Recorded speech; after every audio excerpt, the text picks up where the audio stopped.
And then in the winter, my spiced brew, which had orange, cinnamon, and ginger. And absolutely Did people fabulous. try to orange your beer? Oh, they may have, but I would have slapped them.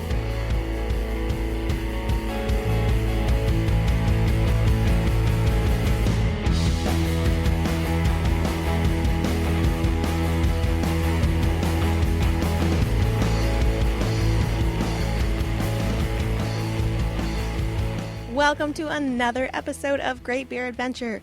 Amanda here. Now, sometimes episodes are not taped in the same order as we release them. Take this episode, for example. We taped this one a little while back. We sat down with Michael LaCharite in our very first interview as a team. It was my first interview ever, and probably the ladies too.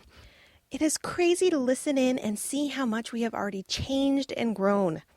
We talk Maine beer history and learn not only that, but how to use our equipment. There are a few knocks on the table, a couple spots where we get overly excited, and a few other little squeaks we have since worked out. Hopefully, none of these will take away from the immense knowledge that is being dropped by Michael. We set up shop at the Frontier Cafe in Brunswick, Maine. They have a little movie theater there that we called home for the evening, and you'll hear a band playing some lovely songs in the background. Get ready for the best history topic ever.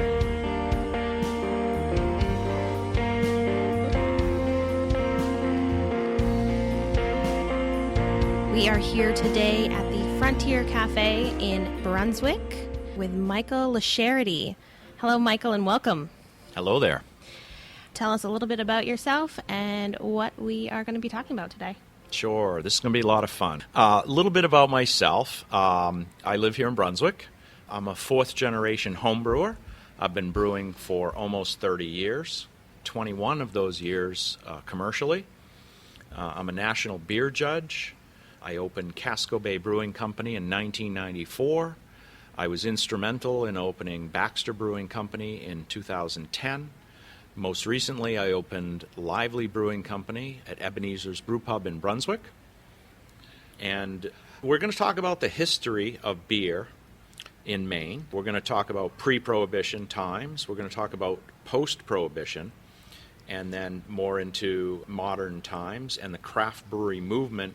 And the person who started it all, David Geary, we're going to be talking about him as well.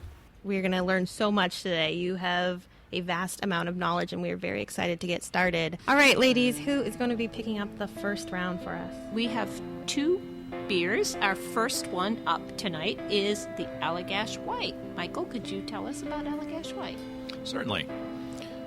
This is one of Maine's early breweries, one of the pioneers of this style, believe it or not, in this country. This is brewed by Allagash Brewing Company in Portland. It's their flagship beer. We're very lucky to have this brewery right in our backyard. This beer is a world-class beer. It is one of the best examples in the world of this beer. This is a Belgian wit style. And wit means white. The reason it's white is because of the amount of wheat in it. So this is a wheat beer. This is a Belgian wheat beer. It uses a variety of malted and unmalted wheat to give it its flavors and body and its haze and color. There's also a lot of spices in this beer. So coriander, orange peel, and what they call their secret spice, which I'm not going to be able to tell you what that is, even though I do know. It's all right. We can appreciate the secretness. Yeah, so it's a special little secret in there. This beer's 5% alcohol. It almost looks like a glass of sunshine, like on a foggy day here in Maine. Oh, Very absolutely. Nice. That's a good analogy. Cheers, ladies. Cheers. Cheers. Thank you. The style is about its spiciness. You kind of get that right up front. You kind of get that peppery, almost lemon, orange, citrus thing going on. You get that coriander that comes in. Those are the main flavors in this beer. The body is coming from that wheat. You get a nice body to this beer. It's not a thin body. There's actually some body to it. It's very kind of a little bit of effervescent right on the tongue. Absolutely, A little it should be. pop of flavor. It's a Belgian style beer. It should be effervescent, lively. Do you think it's those orange and lemon tones that lead a lot of people to want to fruit their beer? Yeah. So occasionally this is served with a wedge of lemon or lime. It doesn't come in the bottle that way. So Agreed. I don't support that necessarily. But some people do it. This is a very refreshing beer. Yes, it is. Agreed. Yes. It is also, Agreed. right? It's also one of my very favorite Maine-made beers. Yes. I've loved this since it was brought out, and they started brewing in 1995. Draft or bottle, it's great beer. It's often one that I choose, especially in the summer. It is definitely, for me, I definitely drink it more in the summer. Yes. It's great summer It's beer. very drinkable.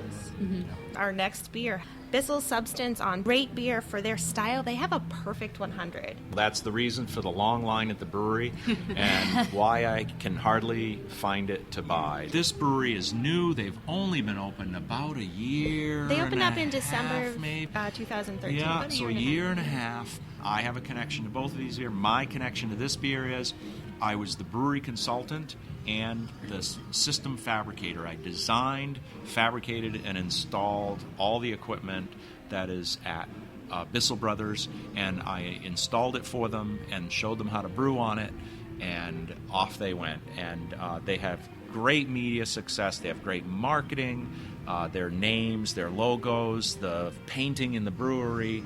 And the bottom line is, though, you got to have a good beer. You could have all those other things, but if you don't have a really great beer, you're not going to gather all the success. So what I saw was a good package of things with Bissell Brothers. And their beer, in my opinion, is fabulous. It's a great addition to the Maine beer scene. And again, relatively new, but they've made a huge splash. And I'm very proud. They're very young brewers, and I'm very proud of what they've done. Yeah, they started in 2012 with their social media push, and they didn't launch for a year and a half after that. They were getting the hype going that whole time. And then they only brewed Substance for, was it 6 to 9 months? Yeah. Right. Yeah. Yeah. Yeah. So Probably they've nine Yeah, months. and now they have a half a dozen more beers that they release periodically, but Substance is their flagship. This is an IPA. It's 6.6% alcohol. It uses two-row malt as their base malt, but uniquely, it also uses flaked barley, flaked oats, and flaked wheat. Those ingredients will allow you to get a lighter beer with a little lighter flavor and lighter body. So what they've done here is they've lightened the beer up a little bit. Instead of using all just two-row or two-row and caramel like a lot of breweries use, they've kept this beer really light. They also use a fantastic array of hops, and I'm only saying these because they do mention them on their website. Falconer's Flight, which is a relatively new hop, Centennial, which is a classic American hop. They also use Apollo, Summit, and Chinook.